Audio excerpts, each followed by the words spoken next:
Student, या व्हिडिओमध्ये आपण 6th स्टँडर्डचा लेसन नंबर 5 चे क्वेश्चन आन्सर पाहणार आहोत. बघा, आधीचे 1 2 3 4 ह्याचे सुद्धा क्वेश्चन आन्सर लेसनचे दिलेले आहेत. तसंच एक्सप्लेनेशनचे सुद्धा वेगळे व्हिडिओ आहेत आणि क्वेश्चन आन्सरचे सुद्धा सगळे वेगळे व्हिडिओ आहेत. चॅनलवरती जाऊन नक्की पहा. या लेसनमध्ये आपण फिफ्थ आपला जो चॅप्टर आहे substances in the surrounding their states and property ह्याचे क्वेश्चन आन्सर बघणार आहोत. बघा, क्वेश्चन आन्सर्सला स्टार्ट करण्यासाठी अजूनही चॅनलला जर सबस्क्राईब केलं नसेल तर सबस्क्राईब करा.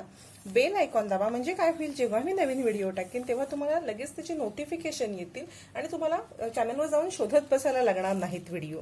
आणि व्हिडिओ लाईक सुद्धा करा. तसेच 6th स्टँडर्डच्या मित्रमैत्रिणींसोबत शेअर करा. चला तर मग सुरुवात करूया. सगळ्यात पहिले आहे question. In the paragraph below write solid, liquid and gas in each of the bracket depending on the substances refer to just before. Bracket मध्ये तुम्हाला जे याच्या ब्रॅकेटच्या आधी जो हे आलाय ते सॉलिड आहे, लिक्विड आहे की गॅस आहे ते लिहायचं आहे.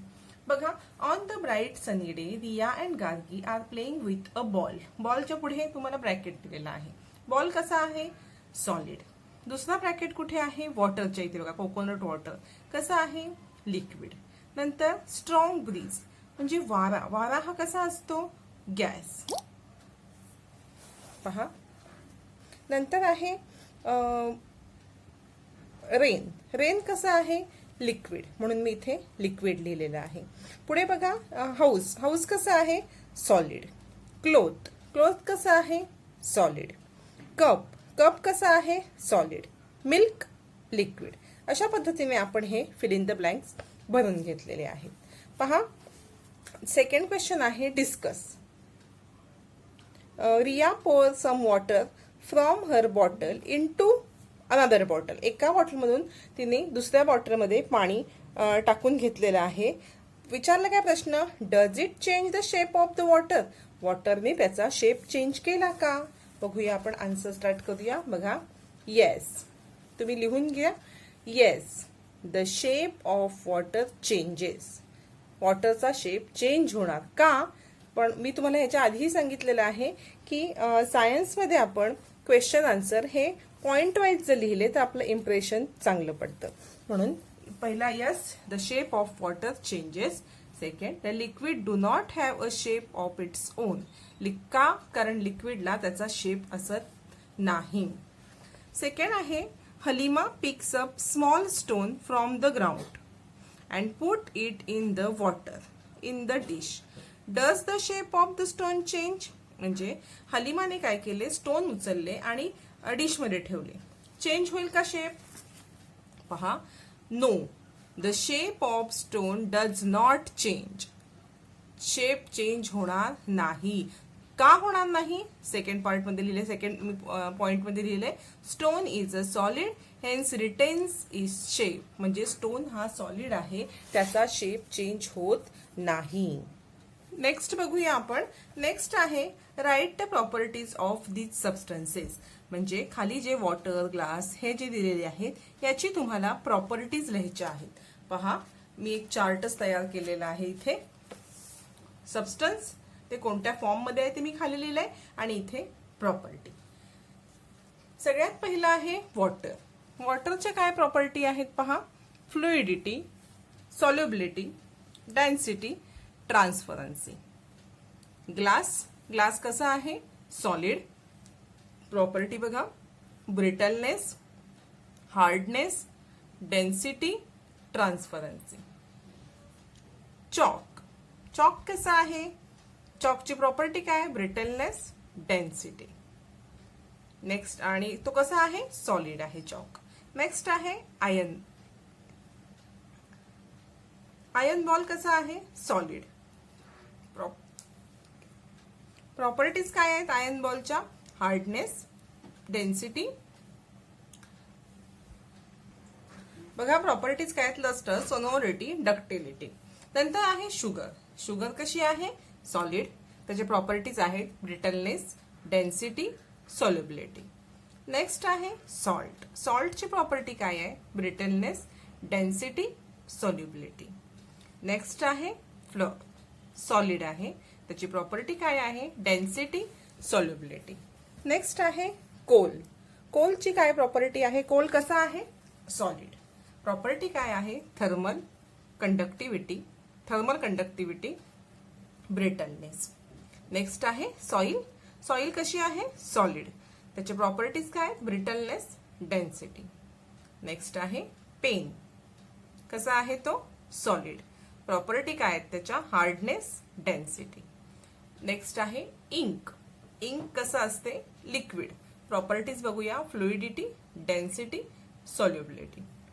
नेक्स्ट आहे सोप. कसा आहे? सॉलिड. प्रॉपर्टीज बघूया. Hardness, density, brittleness. पहा, हा झाला आपला सेकंड क्वेश्चन. आता आपण बघूया. पहा, हा थर्ड क्वेश्चन झाला. फोर्थ क्वेश्चन काय आहे? What is sublimation? Write the name of everyday substances that sublimate. बघा, ह्याचं उत्तर मी तुम्हाला पुस्तकातच देणार आहे. सब्लिमेशन म्हणजे काय आणि एव्हरीडे यूज मध्ये येणारे सबस्टन्स सब्लिमेट होणारे कोणते आहेत ते बघूया. हे बघा, पेज नंबर 36 काढायचं आहे. सब्लिमेशन बघा इथे दिले तुम्हाला. ह्याच्या खाली या खालच्या 3-4 ओळी बघा. The change of solid substances तुम्ही मार्क करून घ्या इथे. बघा, इथून directly into gas or vapor without first changing into liquid is called sublimation. Example मी इथेच लिहिले आहेत बघा. कापूर, तुमच्या कापूर सुद्धा एक सब्लिमेटिंग सबस्टन्स आहे. तसंच आयोडीन, कापूर, आयोडीन आपल्या रोजच्या वापरातले द्यायचे आहेत. बघा, इथून हे 4 ओळी आणि हे एक्झाम्पल कापूर आणि आयोडीन. नेक्स्ट बघूया क्वेश्चन आपला काय आहे. पहा, what is it made from? Why म्हणजे ह्या ज्या खाली दिलेल्या आहेत थिंग्स, ह्या कशापासून बनलेल्या आहेत आणि का त्या वस्तूपासून बनलेल्या आहेत असं विचारले. चला तर मग स्टार्ट करूया. पहा, फर्स्ट आहे what is it made from? Why. First आहे a stick to cut sugar cane. Sugar cane cut करण्यासाठी कोणती स्टिक असते? ती. A stick is made up of iron. कशापासून बनलेली असते? आयर्न, लोखंडापासून. का? Because iron is sickle is hard. Because iron sickle is hard and malleable. Iron sickle is hard and malleable. आपण बिकॉज म्हणजे व्हाय विचारलंय, त्याचं हे पुढे आन्सर दिलेलं आहे. नेक्स्ट आहे the sheet use for roughing. बघा, म्हणजे शीट रूफिंग आपण जे रूफ टाकतो ह्याच्यावरती छप्पर, त्याच्यासाठी. A sheet is made up of plastic and aluminium. कशाला बनलेले असतात? प्लास्टिक किंवा अल्युमिनियमच्या. Why? Because plastic is hard. 2 दिलेले आहेत म्हणून दोघांची कारणं द्यायची. Plastic is hard and transparent, lightweight. Aluminium is also hard, lightweight and durable. Third आहे a screwdriver. A screwdriver is made up of iron, steel and aluminium. Screwdriver हा steel, iron आणि aluminium तिघांच्या पासून किंवा वेगवेगळे बनलेले असतात. का? Iron, steel and aluminium is very hard. A pair of tongs. A pair of tongs are made up of iron, steel and aluminium. Because iron, steel and aluminium is very hard and ductile. आपण हे पहिले कशापासून बनले first point मध्ये, second मध्ये का त्याच्यापासून बनलेलं आहे. फिफ्थ बघूया. Electric cable. पहा, electric cable are metal wired wound in plastic. म्हणजे मेटलची वायर असते बघा इलेक्ट्रिकची, ती प्लास्टिकच्या आत असते, वरती प्लास्टिक असतं. म्हणजे 2 आपण हे दिले, आतमध्ये मेटल, वरती प्लास्टिक. मग हे 2 पदार्थच का वापरतात ते बघायचंय आपण. Because metal is good electric conductor. पहा, metal is good electric conductor. आणि नेक्स्ट पॉइंट दिलेला आहे and plastic is bad conductor of electricity.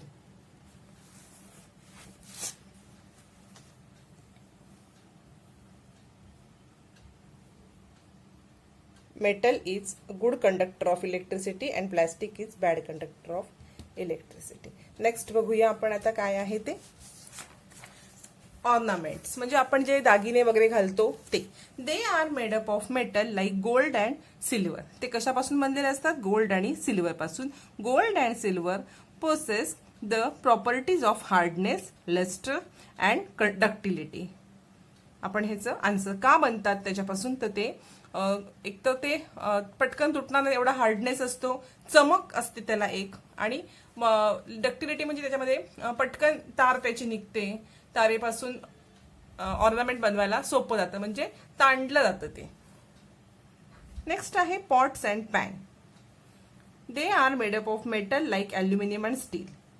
Aluminium and still possess the properties of hardness, ductility, thermal conductivity. म्हणजे कशापासून बनतात जे आपण pots वापरतो आणि पॅन्स जेवणासाठी, तर ते ॲल्युमिनियम आणि स्टीलचे असतात. का, तर ते हार्ड असतात आणि थर्मल कंडक्टिव्हिटी असते त्यांच्यामध्ये, आणि डक्टिलिटी याच्यामुळे ते वापरतात. नेक्स्ट आहे बघा, what will happen if and why. हे असं असेल तर काय होईल आणि का. फर्स्ट आहे नेल आर मेड ऑफ प्लॅस्टिक. बघा, नेल आर मेड ऑफ प्लॅस्टिक. जर नेल्स हे प्लॅस्टिकने बनवले, नेल्स म्हणजे आपण खिळे म्हणतो ना, ठोकतो ते प्लॅस्टिकचे असेल तर काय होईल. If nails are made up of plastic they will not able to pierce through other substances.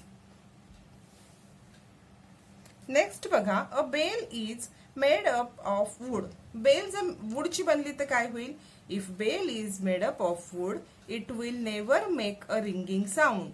जर बेल वाजवतो ती लाकडाची असेल तर त्याला साऊंड होईल का, तयार नाही. का नाही होणार. Wood does not have the property of being sonorous. बघा पुढे आपण बघूया, rubber is not fitted on a pair of tongs. म्हणजे रबर जर पक्कडच्या ह्याच्यावरती बसला नसेल, लावला नसेल तर काय होईल. बघा, पक्कड म्हणजे आपण बघा जेवण वगैरे उतरायला वापरतो माहितीये का, ती, त्याला जर रबर नसेल तर काय होईल. बघा, if rubber is not fit, किंवा इलेक्ट्रिकच्या कामासाठी सुद्धा आपण एक टॉंग वापरतो पक्कड, त्याला पण वरती रबर असतो. बघा, if rubber is not fitted on a pair of tong we will not able to lift the hot object. म्हणजे आपण घरामध्ये जे पक्कड वापरतो ती आपण गरम वस्तू उचलायला जमणार नाही. Because rubber is bad conductor of heat. कारण रबर हे हीटचं बॅड कंडक्टर आहे, त्याच्यामुळे ते आपल्याला हॉट वस्तू पटकन आपल्याला पर्यंत पोहोचत नाही, त्याचा गरमपणा त्याच्यासाठी ते लागतं, आणि जर नसेल तर आपण ते हॉट वस्तू उचलू शकणार नाही. पुढे, a knife is made up of wood. बघा काय होईल जर चाकू लाकडाचा बनला तर. If knife is made up of wood we will not able to cut anything with it because wood does not have malleability. म्हणजे आपण कापू शकत नाही, कारण त्याला धार काढण्यासाठी जी प्रॉपर्टी लागते ती त्या वूडमध्ये नसते. पुढे आहे, an axe is made up of rubber. If axe म्हणजे कुऱ्हाड रबरची बनली तर काय होईल. If axe is made up of rubber it will not be use to cut wood or tree. कापताना आपल्याला ट्री किंवा वूड कापताना उपयोग होणार नाही. का, rubber does not have the property of hardness. रबराने कापता येईल का लाकूड वगैरे, नाही, कारण त्याला हार्डनेस ही प्रॉपर्टी नसते. नेक्स्ट आहे, व्हाय डज धिस हॅपन. नाही, आधी एक क्वेश्चन आहे बघा, who am I. Who am I. First आहे, I am found in thermometer. I measure your temperature.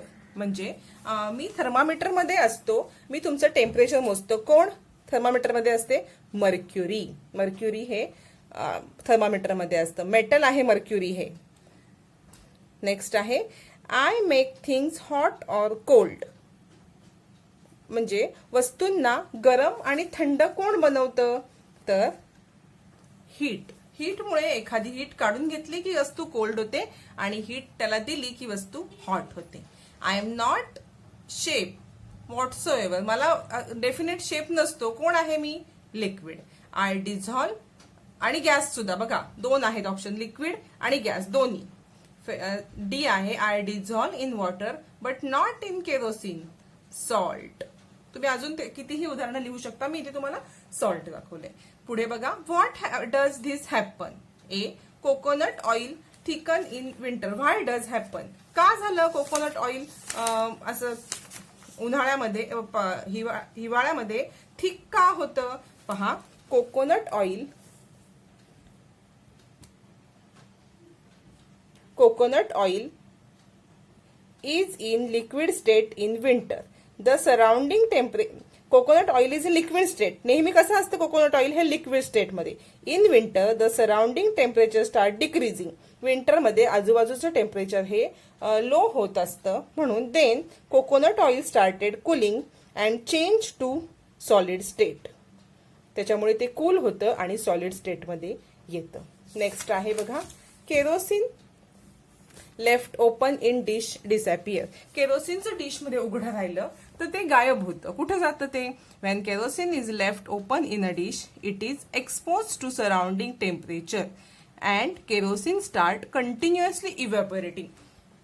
Evaporate होतं ते आजूबाजूच्या टेम्परेचरमुळे अँड फायनली डिसअपियर. आणि ते निघून जातं शेवटी.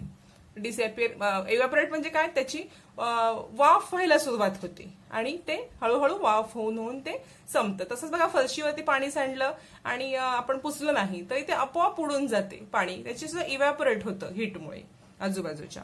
पुढे आहे, the fragrance of incense stick lighted in the corner of a room spread to the other corner. म्हणजे एका कॉर्नरमध्ये लावलेली अगरबत्ती तिचा वास दुसऱ्या कॉर्नरमध्ये किंवा पूर्ण रूम मध्ये कसा पसरतो? पहा, the fragrance of incense stick is given out in the form of scented vapours. म्हणजे त्याच्यामध्ये सेंटेड वेपर्स असतात. As vapour is in gaseous state, ते वेपर्स गॅस स्टेटमध्ये असतात. The gas molecule spread out in all room. ते सगळ्या रूममध्ये gas असल्यामुळे ते हवेसोबत सगळ्या रूममध्ये पसरतात. फोर्थ आहे, a plastic ball floats on the surface of water whereas an apple sinks to the bottom. म्हणजे जर पाण्यामध्ये प्लास्टिक बॉल टाकले तर ते वरती तरंगतात आणि ऍपल खाली का बसतं? पहा, the mass of plastic ball is less than an apple. म्हणजे त्याचं वजन, मास हे कमी असतं प्लास्टिक बॉलचं. कशापेक्षा? ऍपलपेक्षा. Apple is greater density. ऍपलची डेन्सिटी ही ग्रेटर असते. Plastic ball has less density. Hence किंवा सो म्हणा, so the plastic ball floats on surface of a water whereas an apple sinks to the bottom. पहा, इथे आपल्या लेसनचे क्वेश्चन आन्सर झालेले आहेत. आधीची पण फोर्थ लेसन हा फिफ्थ आहे. आधीच्या फोर्थ लेसनचे पण क्वेश्चन आन्सर मी दिलेले आहेत, नक्की पहा. तसेच एक्सप्लेनेशनचे सुद्धा व्हिडिओ आहेत. डिस्क्रिप्शन बॉक्समध्ये सायन्स मॅथ्स 6th स्टँडर्डची लिंक दिलेली आहे. प्रॅक्टिस सेटचे सुद्धा व्हिडिओ आहेत मॅथ्सचे आणि ह्याचे एक्सप्लेनेशन सायन्सचं आणि तुम्हाला क्वेश्चन आन्सरचे सुद्धा व्हिडिओ आहेत, नक्की पहा. तसेच व्हिडिओ आवडला असल्यास चॅनलला सबस्क्राईब करा, बेल आयकॉन दाबा आणि 6th स्टँडर्डच्या मित्रमैत्रिणींसोबत शेअर करा.